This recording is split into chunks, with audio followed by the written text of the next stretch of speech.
ആയിഷ റളിയല്ലാഹു തആല പറയുന്ന ഒരു ഹദീസിൽ റസൂലുള്ളാഹി സ്വല്ലല്ലാഹു അലൈഹി വസല്ലമയെ കുറിച്ച്, റസൂലുള്ളാഹിയുടെ അമലിനെ കുറിച്ചുള്ളൊരു ചോദ്യം നമുക്ക് കാണാൻ കഴിയും. സുഇല നബി സല്ലല്ലാഹു അലൈഹി വസല്ലം അയ്യുൽ അമാലി അഹബ്ബു ഇലല്ലാഹ്. അല്ലാഹുവിന്റെ റസൂൽ സല്ലല്ലാഹു അലൈഹി വസല്ലമയോട് ചോദിക്കപ്പെട്ടു, നബിയെ ഏറ്റവും അല്ലാഹുവിന് ഇഷ്ടമുള്ള അമൽ ഏതാണ്? നമ്മൾ പലപ്പോഴും മസ്അലകളാണ് ചോദിക്കാറുള്ളത്. ഇങ്ങനെയായാൽ എന്താണ് ഉസ്താദ് അതിന്റെ ഉത്തരം? ഇന്നതാണ് അതിന്റെ ഹുക്ം എന്താണ്? ഹുക്മുകളാണ് പലപ്പോഴും ചോദിക്കാറുള്ളത്. സഹാബത്തിന്റെ അധിക ചോദ്യങ്ങളും സ്വർഗവുമായി ബന്ധപ്പെട്ടാണ്, അള്ളാഹുവിന്റെ ഇഷ്ടവുമായി ബന്ധപ്പെട്ടുകൊണ്ടാണ്. ഇവിടെയും റസൂലുള്ളാഹി സ്വല്ലല്ലാഹു അലൈഹി വസല്ലമയോട് ചോദിക്കുന്നത് അള്ളാഹുവിന് ഏറ്റവും ഇഷ്ടപ്പെട്ട അമലേതാണ്? റസൂലുള്ളാഹി സ്വല്ലല്ലാഹു അലൈഹി വസല്ലമയുടെ മറുപടി അദ്വമുഹാ വ ഇൻ ഖല്ല. കുറച്ചാണെങ്കിലും സ്ഥിരമാക്കുന്ന അമലുകളാണ്, സ്ഥിരമായി ചെയ്യുന്ന അമലുകളാണ് അള്ളാഹുവിന് ഇഷ്ടം. ഇനി റസൂലുള്ളാഹി സ്വല്ലല്ലാഹു അലൈഹി വസല്ലമയെ പറ്റി പറഞ്ഞു, കാന അമലുഹു ദീമ. അള്ളാഹുവിന്റെ റസൂലിന്റെ അമലുകളും സ്ഥിരമായി ചെയ്യുന്നതായിരുന്നു. അപ്പൊ ഒരു പ്രത്യേക മാസത്തിൽ ഒരു പ്രത്യേകമായ അമലുകൾ, പിന്നെ ഒരു അമലുമില്ല. റമളാനിൽ വളരെ സജീവം, റമളാൻ കഴിഞ്ഞാൽ പിന്നെ ജമാഅത്തില്ല, റമളാൻ കഴിഞ്ഞാൽ പിന്നെ ഖുർആൻ പാരായണമില്ല, റമളാൻ കഴിഞ്ഞാൽ പിന്നെ സ്വതക്കയില്ല. അതല്ല നമ്മുടെ മുൻഗാമികളുടെ രീതി. അത് മനസ്സിലാക്കാൻ ഒരൊറ്റ ഹദീസ്, എങ്ങനെയാണ് നമ്മുടെ മുൻഗാമികൾ ഒരു ഇൽമു ലഭിച്ചപ്പോൾ അവരത് തുടർത്തിയത്? ഉമ്മു ഹബീബ റളിയല്ലാഹു തആല പറയുന്ന ഒരു ഹദീസ് കാണാൻ, മൻ സ്വല്ല സ്നതൈൻ അശറത റകഅ. ഒരാൾ 12 റക്അത്ത് നിസ്കരിച്ചു, ഫി യൗമിൻ വലൈല, രാത്രിയും പകലുമായി, അഥവാ റവാത്തിബ്. 12 റക്അത്ത് റവാത്തിബ് സുന്നത്ത് നിസ്കരിച്ചാൽ ബുനിയ ലഹു ബിഹിന്ന ബൈതുൻ ഫിൽ ജന്ന, സ്വർഗത്തിൽ അല്ലാഹു ഒരു വീട് നൽകും. റവാത്തിബ് സുന്നത്തിന്റെ കൂലിയാണ്. 12 റക്അത്ത് നിസ്കരിച്ചോ സ്വർഗത്തിൽ ഒരു വീട് അവർക്ക് ലഭിക്കും. ഈ നന്മ ഉമ്മു ഹബീബ റളിയല്ലാഹു തആല അറിഞ്ഞു. റസൂലുള്ളാഹി സ്വല്ലല്ലാഹു അലൈഹി വസല്ലം പഠിപ്പിച്ചു കൊടുത്തു. ഉമ്മു ഹബീബ പറയുകയാണ്, ഫമാ തറക്തുഹുന്ന മുൻദു സമിഅതുഹുന്ന മിൻ റസൂലില്ലാഹ്. അള്ളാന്റെ റസൂലിൽ നിന്ന് ഞാനത് കേട്ടതിന് ശേഷം ഞാനത് ഉപേക്ഷിച്ചിട്ടില്ല. പിന്നെ ആ നന്മ നഷ്ടപ്പെട്ടൊരു ദിവസമില്ല. 12 റക്അത്ത് സുന്നത്ത് നിസ്കരിക്കാത്തൊരു ദിവസം ഉമ്മു ഹബീബയുടെ ജീവിതത്തിലില്ല. ഉമ്മു ഹബീബയിൽ നിന്ന് ഈ ഹദീസ് കേട്ടത് അംബസയാണ്. അദ്ദേഹം പറയാണ്, ഉമ്മു ഹബീബയിൽ നിന്ന് ഞാൻ കേട്ടതിന് ശേഷം ഒരു ദിവസവും ഞാനത് ഉപേക്ഷിച്ചിട്ടില്ല. അംബസയിൽ നിന്ന് ഈ ഹദീസ് കേട്ടത് അംർ ഇബ്നു ഔസാൻ. അദ്ദേഹം പറയുകയാണ്, അംബസയിൽ നിന്ന് ഹദീസ് കേട്ടതിന് ശേഷം എന്റെ മരണം വരെ ഞാനത് ഉപേക്ഷിച്ചിട്ടില്ല. അംർ ഇബ്നു ഔസിൽ നിന്ന് ഈ ഹദീസ് കേട്ടത് നുഅ്മാൻ ഇബ്നു സാലിം. മരണം വരെ നുഅ്മാൻ 12 റക്അത്ത് റവാത്തിബ് ഉപേക്ഷിച്ചിട്ടില്ല. അപ്പൊ സ്വഹാബത്ത് ഒരു നന്മ മനസ്സിലാക്കിയാൽ അവർ മരണം വരെ അത് തുടർത്തി, അവരുടെ ജീവിതത്തിന്റെ ഭാഗമാക്കി അവരത് മാറ്റി. ഈ ഒരു രീതിയാണ് നമുക്കുണ്ടാകേണ്ടത്. എത്ര ചെറുതാണെങ്കിലും അത് തുടർത്തുക. നമുക്ക് ഒരു പേജാണോ പാരായണം ചെയ്യാൻ കഴിയുക, അത് തുടർത്തണം. റമളാനിൽ ഖത്മ തീർക്കുക, ഇനി അടുത്ത റമളാനിൽ ഖുർആൻ തുറക്കുക, അതല്ല. റമളാനിൽ സുദീർഘമായ രാത്രി നമസ്കാരം, റമളാൻ കഴിഞ്ഞാൽ പിന്നെ സുന്നത്തുമില്ല ഫർളുമില്ല, അതല്ല. കഴിയുന്ന അമലുകൾ അത് നിരന്തരമായി അത് തുടർത്താൻ നമുക്ക് സാധിക്കണം. അതോടൊപ്പം നിർത്തിയത് ഇനി നമ്മൾ ആരംഭിക്കരുത്. നമ്മൾ നിർത്തിയ ഒരുപാട് തിന്മകളുണ്ട്. റമളാനിൽ നമ്മുടെ ദേഹേച്ഛകളെ നമ്മൾ പിടിച്ചു വെക്കുകയായിരുന്നു. നമ്മുടെ കണ്ണിനെ നമ്മൾ നിയന്ത്രിച്ചു, നമ്മുടെ കാതിനെ നമ്മൾ നിയന്ത്രിച്ചു, നമ്മുടെ വിശപ്പ് നമ്മൾ നിയന്ത്രിച്ചു, നമ്മുടെ വികാരങ്ങളെ നമ്മൾ നിയന്ത്രിച്ചു. റമളാൻ കഴിഞ്ഞാൽ എല്ലാ തോന്നിവാസങ്ങളുടെ വാതിലും തുറക്കുന്ന ഒരു സാഹചര്യം വിശ്വാസിക്കുണ്ടാകരുത്. റമളാൻ കഴിഞ്ഞ് വീണ്ടും നമ്മൾ നിർത്തിവെച്ച ഒരുപാട് കാര്യങ്ങളുണ്ട്, അതിലേക്ക് തന്നെ മടങ്ങുകയാണെങ്കിൽ സഹോദര, ഈ റമളാനിനൊരു പ്രസക്തിയുമില്ല. ഈ റമളാനിലൂടെ നമ്മൾ ഒന്നും നേടിയിട്ടില്ല. ലാ യജിദു ഹലാബത്തുൽ ഇബാദ ഹത്താ തജ്അല ബൈനക വബൈന അശ്ശഹവാതി സദ്ദൻ. നിങ്ങൾക്ക് ഇബാദത്തിന്റെ ഹലാവത്ത് ലഭിക്കണമോ, ഇബാദത്തിന്റെ മധുരം ലഭിക്കണമോ? നിങ്ങളുടെ ദേഹേച്ഛകളുണ്ട്, മനസ്സ് കൊതിക്കുന്ന ചില കാര്യങ്ങളുണ്ട്. മനസ്സ് പറയും അത് ചെയ്യും, അതിന് നല്ലൊരു ആസ്വാദനമുണ്ട്. ഒരു സിഗരറ്റ് വലിച്ചാൽ, ഒരു ലഹരി ആസ്വദിച്ചാൽ, ഒരു അനാവശ്യമായ ഒരു ചിത്രം കണ്ടാൽ, ഒരു ഹറാമിലേക്ക് നോക്കിയാൽ ഒരു ലദ്ദത്തുണ്ട്, ഒരു ആസ്വാദനമുണ്ട്. ആ ആസ്വാദനത്തിലേക്ക് മനസ്സു വിളിക്കും. നിന്റെ മനസ്സിനും ആ ശഹവത്തുകൾക്കും ഇടയിൽ ഒരു മതിലു പണിയാൻ കഴിയുമ്പോഴാണ് ഇബാദത്തുകൾക്ക് ആസ്വാദനം ഉണ്ടാവുക. അല്ലെങ്കിൽ ഇബാദത്ത് യാന്ത്രികമായിരിക്കും. വെറുതെ കുറെ നിസ്കാരങ്ങൾ, വെറുതെ കുറെ പ്രവർത്തനങ്ങൾ, ആ ഇബാദത്തുകൾക്ക് ആസ്വാദനം ഉണ്ടാവുകയില്ല. അതുകൊണ്ട് ശഹവത്തുകളെ, നമ്മുടെ ദേഹേച്ഛകളെ പിടിച്ചു വെക്കാൻ നമുക്ക് സാധിക്കേണ്ടതുണ്ട്. പലരും പറയും എന്റെ ഇഷ്ടത്തിനാണ്. മകളോട് ബാപ്പ പറയാണ് മോളെ ആ ബന്ധം വേണ്ട, അത് അപകടമാണ്. മോളുടെ മറുപടി ഉപ്പ എന്റെ ഇഷ്ടല്ലേ, ഞാനാണ് തീരുമാനിക്കേണ്ടത്. മോനെ അത് വേണ്ട. മകന്റെ മറുപടി എന്റെ ഇഷ്ടമാണ്. ഇന്ന് ഈ വാക്ക് കൂടിക്കൊണ്ടിരിക്കുകയാണ്. എന്റെ ഇഷ്ടം, എന്റെ തീരുമാനം, എന്റെ മനസ്സ് പറയുന്നത്. നമ്മുടെ ഇഷ്ടങ്ങൾ റബ്ബിന്റെ ഇഷ്ടത്തിനനുസരിച്ചാകണം. എന്റെ ഇഷ്ടത്തിനു പറയുന്നത് ശഹ്വത്ത് എന്നാണ്, ദേഹേച്ഛ എന്നാണ്. എന്റെ മനസ്സ് കൊതിക്കുന്നത്, എന്റെ മനസ്സ് പറയുന്നത്. നരകം സൃഷ്ടിക്കപ്പെട്ടതിന് ശേഷം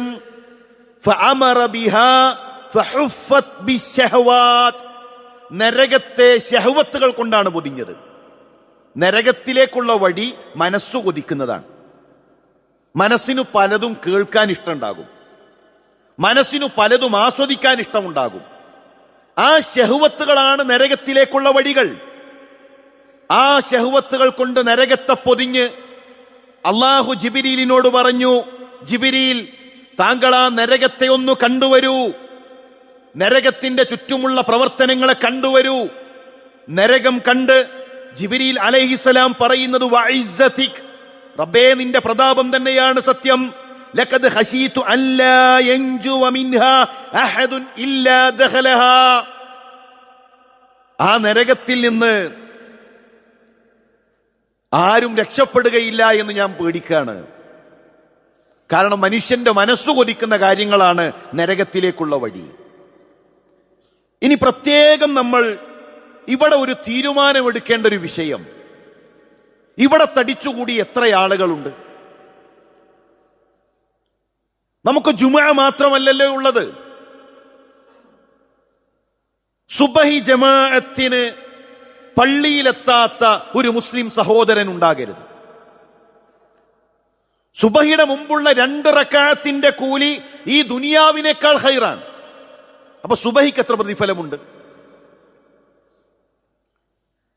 റമളാനിൽ 30 ദിവസവും രാത്രി നമസ്കരിച്ചവരാണ് ഈ ഇരിക്കുന്നത്. റമളാനിൽ 30 ദിവസവും 1 മണിക്കൂറും അതിനേക്കാൾ സുദീർഘമായ സമയം തറാവീഹ് നമസ്കരിച്ചവരാണ്. ശരി, തറാവീഹിനാണോ പുണ്യം, സുബഹി ജമാഅത്തിനാണോ പുണ്യം? സുബഹിയുടെ പുണ്യം തറാവീഹിനില്ല. 2 റക്അത്ത് സുബഹി ജമാഅത്തിന്റെ പുണ്യം രാത്രി നമസ്കാരത്തിനില്ല. സുബഹിയിലൂടെ റബ്ബിലേക്ക് അടുക്കുന്നത് പോലെ രാത്രി നമസ്കാരത്തിലൂടെ റബ്ബിലേക്ക് അടുക്കാൻ കഴിയില്ല. അതിന് ഫദിലില്ല എന്നല്ല, സുബഹിയുടെ ഫദിലില്ല, സുബഹിയുടെ മഹത്വമില്ല. എങ്കിൽ ഒരു മുസ്ലിം സഹോദരന്റെ ജീവിതം സുബഹിയുടെ മുമ്പ് തുടങ്ങണം. പക്ഷികൾ അതിനു മുന്നേ എഴുന്നേൽക്കും, മറ്റു ജീവജാലങ്ങൾ എഴുന്നേൽക്കും. പുതച്ചുറങ്ങുന്ന ഒരേ ഒരു ജീവി മനുഷ്യനാണ്. ഒരു പള്ളിയിൽ കയറിയപ്പോ അവിടെ ഒരു പ്രായം ചെന്നൊരു കാരണവര്, അദ്ദേഹം ഇങ്ങനെ പള്ളിയിലെത്തി നിസ്കാരം തുടങ്ങുന്നതിന് മുന്നേ പള്ളിയിലെത്താത്തവരിങ്ങനെ ഫോണ് വിളിക്കാൻ, എന്നെ കാണുന്നില്ലല്ലോ, നിസ്കാരം തുടങ്ങാനായി. എത്ര നല്ലൊരു മാതൃക! ആ പള്ളിയിൽ പങ്കെടുക്കേണ്ട ജമാഅത്തിനെത്തേണ്ട ആൾ എത്തിയിട്ടില്ലെങ്കിൽ അവരെ ഒന്ന് വിളിച്ച്, എന്തേ നമസ്കാരത്തിന്റെ സമയമായി, സുബഹിയുടെ സമയമായി, കാണുന്നില്ലല്ലോ, പള്ളിയിലേക്ക് വാ. ആ ഒരു മാതൃകയുണ്ടല്ലോ, ആ മാതൃക ഇവിടെ ഉണ്ടാകണം.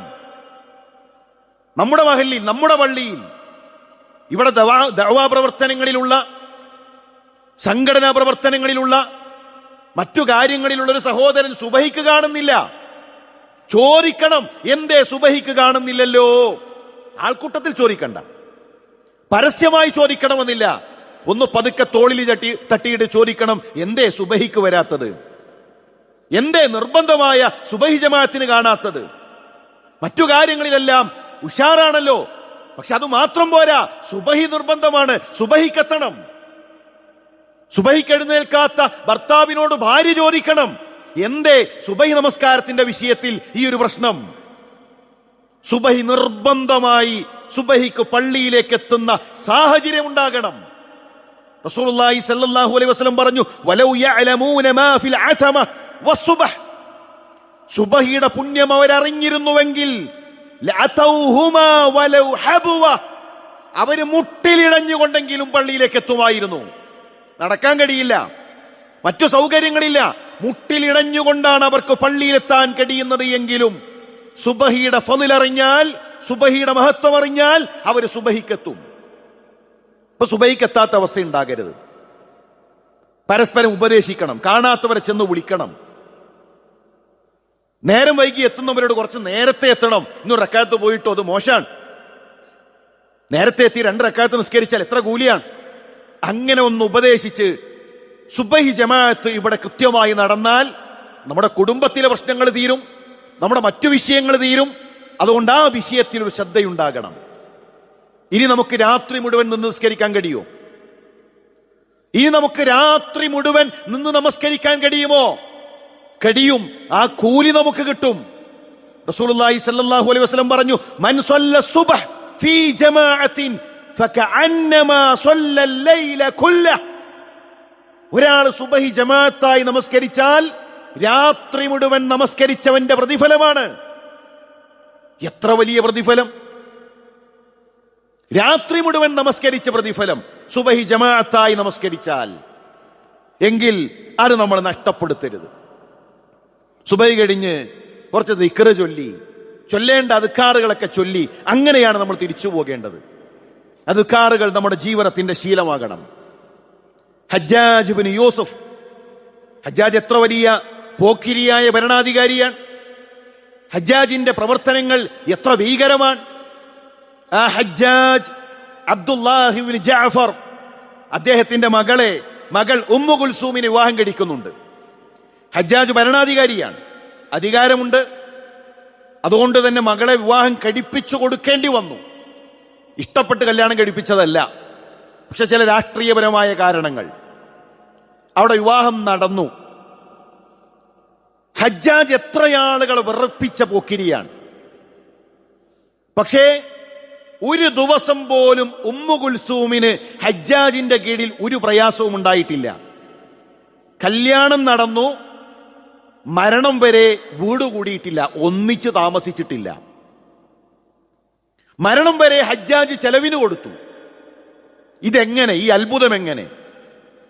ഒരു വലിയ ഭരണാധികാരിയുടെ കീഴിൽ ഒരു സാധുവായ പെൺകുട്ടി കഴിയുന്നു, അതും എല്ലാ അധികാരങ്ങളുമുള്ള പോക്കിരിയായ ഒരു മനുഷ്യന്റെ കീഴിൽ. അയാൾ ചെലവിന് കൊടുക്കുന്നു, പക്ഷേ സമീപിക്കാതെ, അരികിലേക്കെത്താതെ ആ പെണ്ണിനെ സംരക്ഷിക്കുന്നു. പണ്ഡിതന്മാരതിന്റെ കാരണം പറഞ്ഞത് ഉമ്മു കുൽസൂമിന് ഉപ്പ ചെറുപ്പത്തിൽ പഠിപ്പിച്ചു കൊടുത്തൊരു പ്രാർത്ഥനയാണ്, ദുആഉൽ കർബ്. ലാ ഇലാഹ ഇല്ലല്ലാഹ് അൽ അലീമുൽ ഹലീം, ലാ ഇലാഹ ഇല്ലല്ലാഹ് റബ്ബുൽ അർശിൽ അലീം, ലാ ഇലാഹ ഇല്ലല്ലാഹ് റബ്ബുസ് സമാവാതി വ റബ്ബുൽ അർളി വ റബ്ബുൽ അർശിൽ കരീം. എത്ര ചെറിയ പ്രാർത്ഥനയാണ് ആ ദുആഉൽ കർബ്. നമ്മുടെ ജീവിതത്തിൽ എന്തെല്ലാം പ്രതിസന്ധികളുണ്ട്.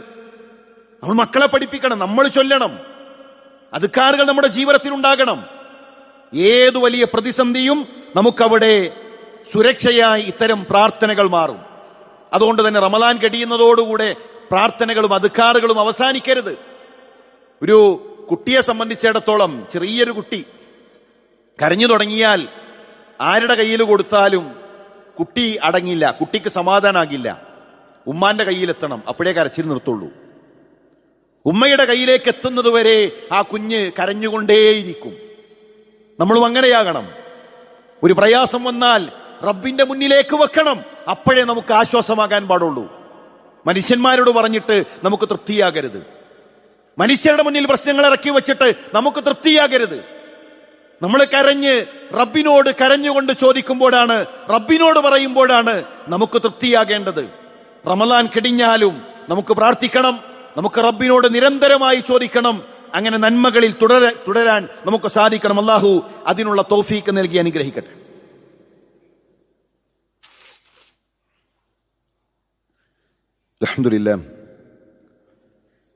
അൽഹംദുലില്ലാഹി റബ്ബിൽ ആലമീൻ വസ്സലാത്തു വസ്സലാമു അലാ റസൂലില്ലാഹ് വഅലാ ആലിഹി വസഹ്ബിഹി അജ്മഈൻ അമ്മാ ബഅദ്. അല്ലാഹുവിനെ സൂക്ഷിച്ച് അവന് വഴിപ്പെട്ട് ജീവിക്കണമെന്ന് ഉണർത്തുകയാണ്, വസിയത്ത് ചെയ്യുകയാണ്. ഇനി നമ്മുടെ മുന്നിലുള്ള വളരെ പുണ്യമേറിയ 6 നോമ്പുകൾ. റസൂലുള്ളാഹി സ്വല്ലല്ലാഹു അലൈഹി വസല്ലം പറഞ്ഞു, മൻ സാമ റമളാന, ആരെങ്കിലും റമളാനിൽ നോമ്പ് അനുഷ്ഠിച്ചു, സുമ്മത്ബഅഹു സിത്തം മിൻ ശവ്വാൽ, അതിനെ തുടർന്ന് ശവ്വാലിൽ 6 നോമ്പ് അനുഷ്ഠിച്ചാൽ കാന ഖസിയാമിദ് ദഹർ, ഒരു വർഷം നോമ്പ് നോറ്റ പ്രതിഫലമാണ്. ചില പണ്ഡിതന്മാർ പറഞ്ഞു, ഒരു ദിവസത്തിന് 2 മാസത്തെ കൂലി, ഒരു നോമ്പിന് 2 മാസത്തെ പ്രതിഫലം, 6 നോമ്പിന് 1 വർഷത്തെ പ്രതിഫലം. അങ്ങനെ 1 വർഷം മുഴുവൻ നോമ്പുകാരന്റെ പ്രതിഫലം ശവ്വാലിൽ 6 നോമ്പ് അനുഷ്ഠിച്ചാൽ. അതുമായി ബന്ധപ്പെട്ട് നമ്മൾ മനസ്സിലാക്കേണ്ടത്, ഒന്ന് തുടർച്ച വേണമെന്നില്ല. റമളാൻ കഴിഞ്ഞ് അടുത്ത ദിവസം തന്നെ ആരംഭിക്കണമെന്നില്ല. അങ്ങനെ തുടരുകയാണെങ്കിൽ ഒരു നന്മ തുടർത്തുന്നു എന്ന ഖൈർ അതിലുണ്ട്. എന്നാൽ ശവ്വാലിൽ 6 ദിവസം, അത് ഏത് ദിവസത്തിലുമാകാം, ശവ്വാലിൽ 6 ദിവസം നോമ്പ് നോറ്റാൽ ഈ പ്രതിഫലം നമുക്ക് ലഭിക്കും.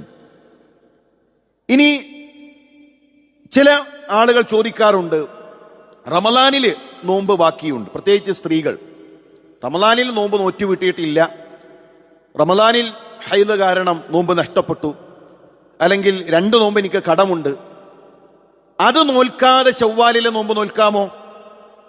ഹദീസിൽ വന്നത് മൻ സാമ റമളാന സുമ്മത്ബഅഹു, റമളാൻ നോമ്പ് നോറ്റ് അതിനെ തുടർത്തിയാൽ. അപ്പൊ കടമുണ്ട് എങ്കിൽ ആദ്യം റമളാനിലെ കടം വീട്ടണം, അത് ഫർളാണ്, അത് നിർബന്ധാണ്. റമളാനിൽ നമുക്കൊരു 6 നോമ്പ് നഷ്ടപ്പെട്ടിട്ടുണ്ടോ അത് നോറ്റുവിട്ടൽ ഫർളാണ്. ശവ്വാലിലെ നോമ്പ് സുന്നത്താണ്.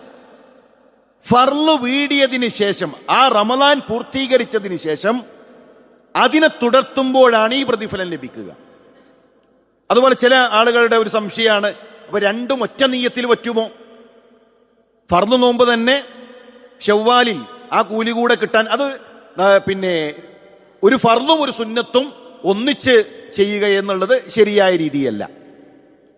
അങ്ങനെ ഒരു 6 നോമ്പ് നോറ്റാൽ അത് കടം വീടുക എന്നതല്ലാതെ ശവ്വാലിന്റെ പ്രതിഫലം അതിന് ലഭിക്കുകയില്ല. രണ്ടും രണ്ടായി തന്നെ, കടമുള്ളവർ ആ കടം വീട്ടുകയും അതിനെ തുടർന്ന് ശവ്വാലിലെ നോമ്പ് നോറ്റുവീട്ടുകയും ചെയ്യണം. അത് പ്രത്യേകം നാം ശ്രദ്ധിക്കുക. റമളാൻ കഴിയുന്നതോടുകൂടെ നോമ്പുകൾ അവസാനിക്കുന്നില്ല.